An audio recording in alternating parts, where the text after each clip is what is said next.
So what we wanted to do was give our doctors and our reps out there just some information, right? So when you're doing new things, doctors have questions. We wanted to follow up on a short-term study just to get something out that we could show what these things look like. And what is important for me to show what MRIs look like at both 3 months and 6 months. I've done every graft out there. When people are trying new things and you have patients that have pain or stiffness or something like that, people get a little bit worked up. You get MRIs and people get a little bit excited about what they see. So we wanted to give, number one, outcome and safety, but we also wanted to give doctors kind of an idea of what to expect of what normal post-operative imaging might be. We also wanted to show that this works for both onlay partial repairs as well as augmented repairs. So we include both of those in this first small study.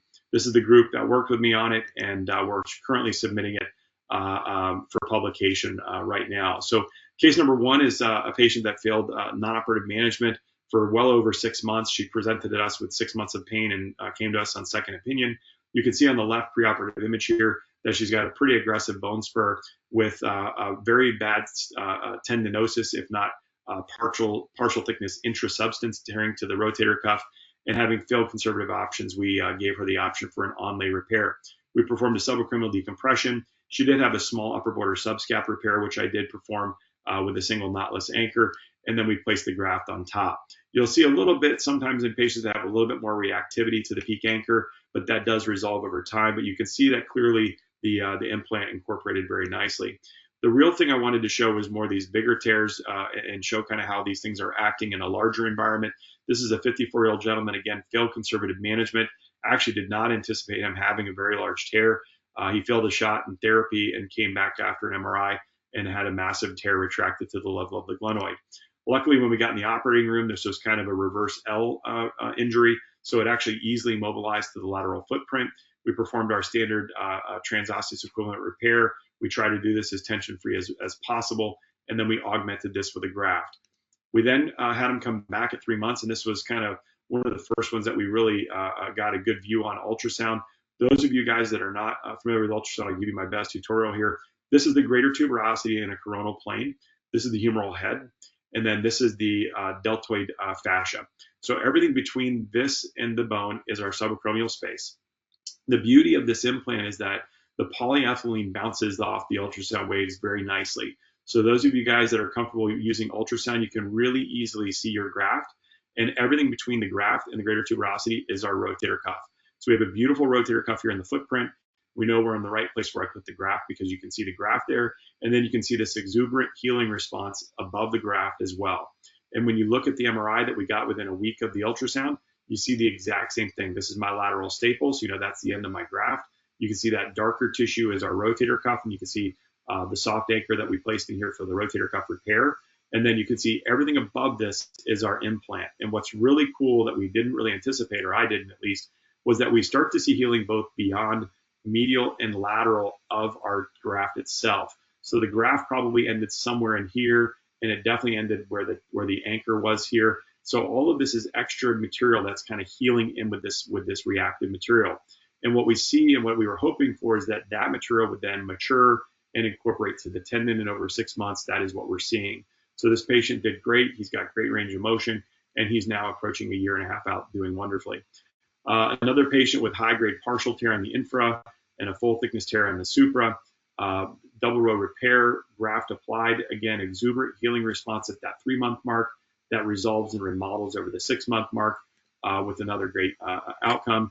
This patient had severe calcific tendonitis, just pockmarked throughout the rotator cuff itself.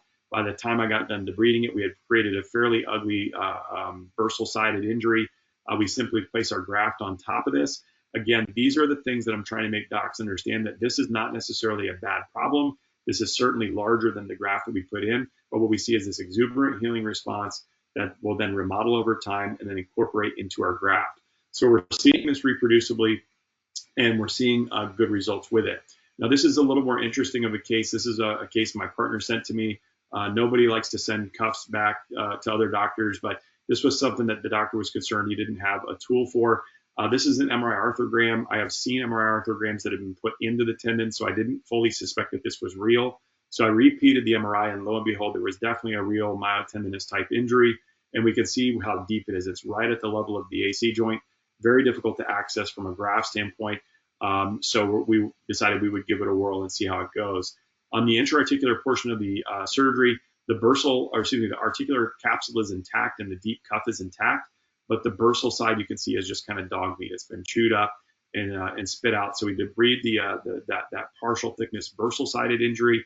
You can see that there's still abutment of the acromion to it. So I performed an acromioplasty, which I do across the board on these. I want bleeding in biology. You can see the area that we debrided, and then we placed the graft right over top of it.